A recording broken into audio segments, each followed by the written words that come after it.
מה שלומכם היום? ברוך השם בסדר. אפשר לשבת.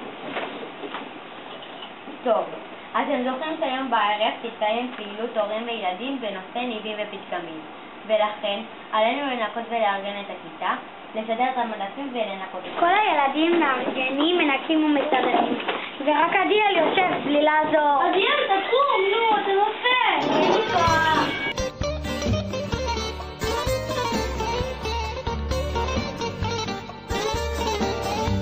איך הספקתם לעשות זאת כל כך מהר? עדיאל, אני רואה שבאת ממש קשה, אני לא ממש מותק. אבל המורה, הוא לא עשה כלום. הוא אפילו לא קם ממקומו. הוא כל הזמן מתפטר. אבל המורה, הוא יושב ללא מעש. זה מאוד